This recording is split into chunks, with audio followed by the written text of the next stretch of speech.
Magandang umaga po sa inyo mga magulang at mga kapatid. Ako po ang inyong kapatid kay Kristo, Kuya Armando, punong laiko ng Crossroads United Methodist Church na nag-aanyaya po sa inyo na samahan ako sa pag-aaral, pakikinig ng salita ng Diyos na may pamagat na pagharap sa problema at suliranin. Ito po ay aking hinango sa aklat na ikalawang Korinto, kabanatang 4, talatang 18. Tayo po muna ay sumandaling manalangin. Aming Diyos, amang makapangyarihan sa lahat, kami po ay dumudulog sa iyong harapan upang minsan pa samahan kami ng iyong banal na espiritu. Gagawin naming pagbubulay-bulay sa iyong mga salita. Panginoon, dalangin namin na buksan mo ang aming puso, ang aming isipan at itanim mo po ang iyong mga salita sa aming puso, sa aming buhay, upang ang iyong mga salita, Panginoon, ay maging pakinabang upang lumago ang aming pananampalataya at maging pakinabang din po ito, hindi lamang sa amin, kundi maging pagpapala po kami sa aming kapwa. Ito po ang aming dalangin sa matamis na pangalan ni Kristo Jesus. Amen. Alam po ninyo mga kapatid na marami po sa atin ang may pangarap. Halimbawa po, magandang future o isang magandang hinaharap, masayang pamilya, happy family, at successful career. Yung pong makatapos tayo ng ating pag-aaral at magkaroon tayo ng maging professional po tayo. Magkaroon tayo ng career at magkaroon ng magandang hanap buhay. At syempre din po, hindi po mawawala yung ating pangarap na kung tayo ay mga Kristiyano na sumusunod sa ating Panginoong Hesus, pinapangarap po natin yung paglago ng ministry natin sa ating church na kinabibilangan sa ating iglesia. But as we go along, meron po at meron talaga tayong kakaharapin na mga problema sa ating buhay. At yan po mga problema na yan ang mga nagiging balakid at humahadlang po sa ating paglilingkod sa ating Panginoon. Sabi nga ng ating Panginoong Hesus, magdaranas kayo ng kapighatian sa mundong ito, ngunit tibayan ninyo ang inyong loob na pagtagumpayan ko na ang sanglibutan. Sinabi ko ito sa inyo upang kayo ay magkaroon ng kapayapaan sa pakikipag-isa sa akin. Ito po ay kanyang binanggit sa kanyang mga apostol. Pero sa panahon natin ngayon, ganun din po ang magiging kaganapan sa ating buhay. Kung sila ay magdadanas ng mga kapighatian, mga kapatid, sa panahon po natin ngayon, ay makakaranas din po tayo. Maaring malaki, maaring maliit, pero hindi po mawawala yan sa ating buhay. May mga bagyo, may mga discouragement tayong haharapin sa paglalakbay natin sa mundong ito. Pero dapat ituon natin ang ating pananaw sa langit. Sinabi po ni Apostol Pablo sa ikalawang Korinto, kabanatang 4, talatang 18, kaya't ang paningin namin ay nakatuon sa mga bagay na hindi nakikita at hindi sa mga bagay na nakikita. Kung minsan mga kapatid, sa buhay po natin na ito, hindi po natin maiiwasan yung madaanan ang lugar na wala na tayong kontrol. wala ka nang makitang paraan. Ang tanging nakikita mo na lang ay ang himala ng Diyos. Tila nasa kawalan na tayo ng pag-asa, hopeless situation. Nandun ka na sa walang pag-asa na kalagayan. At marirealize mo, mga kapatid, na nasa dead end phase ka na pala. Alam po ninyo, ang totoo po sa ganitong sitwasyon, God is allowing us to grow in our faith. Nais po ng Panginoon na lumago at tumibay ang ating pananampalataya. At this point, kailangan po nating harapin ang katotohanan ng buhay ng may pananampalataya. Meron kasing maling bagay na maaari nating magawa kung tayo po ay nasa ganitong kalagayan. Yun po ay yung magpanggap tayo na tila wala tayong problema.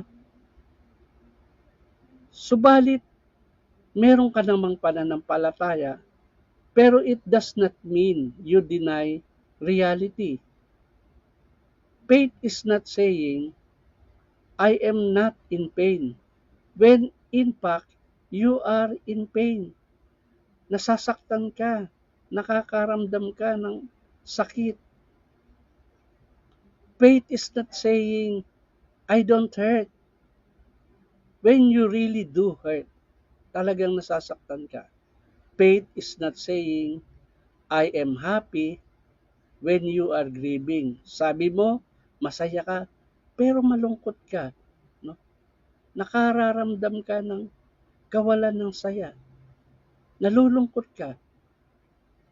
That is not faith. That is unrealistic. Hindi ka nagiging makatotohanan. Meron nga pong nagsasabi na i-deny mo ang lahat ng iyong problema at isipin mong wala kang problema. Ang ganyan pong payo, ang ganyang kasabihan o ang ganyang gawain ay hindi po nagmula sa ating Panginoong Hesus. Hindi po magandang sundin ang ganung payo. Pagkakaroon ng unrealistic view of life that only sees the positive while completely ignoring anything negative.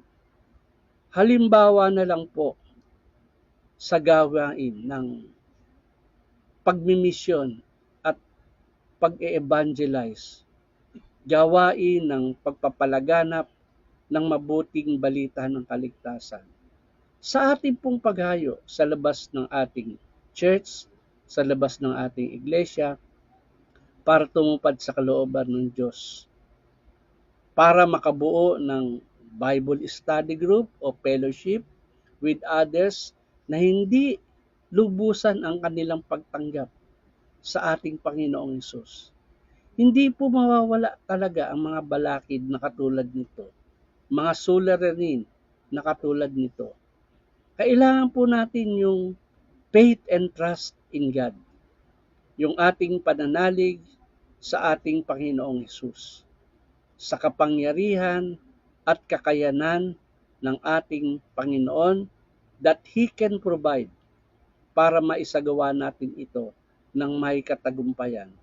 We must look into Jesus, the author and finisher of our faith. Alam po natin na may problema sa lahat ng dako. But we must look beyond the circumstances. Ito ang nakasulat po sa 2 Korinto, Kabanatang 4, Talatang 18, na ituon natin ang ating mga mata hindi sa mga nakikita, kundi sa di nakikita. Yamang ang nakikita, yung pong mga problema, yung pong mga balakid, yung pong mga suliranin, ay lahat po ito pansamantala lamang. Ngunit ang hindi nakikita, ang kapangyarihan po ng Diyos ay walang hanggan. Kapag sinimulan nating tignan ng may kahirapan, malulubog po tayo. Ngunit kung titignan natin si Jesus sa halip na kahirapan, tiyak magagawa po natin ang gawain ng may galak at tagumpay. Amen. Salamat po. Purihin po natin ang ating Panginoon. Good morning po. Kamusta na po kayo? Purihin ang Panginoon sa umagang ito ng Monday. Isa na namang edisyon ng morning devotion na ating napakinggan. At ngayon, dumako po tayo sa prayer time. Tayo ay manalangin. Pinupuri ka namin at pinasasalamatan sa umagang ito. Isa na namang edisyon ng morning devotion ng aming napakinggan buhat sa iyo.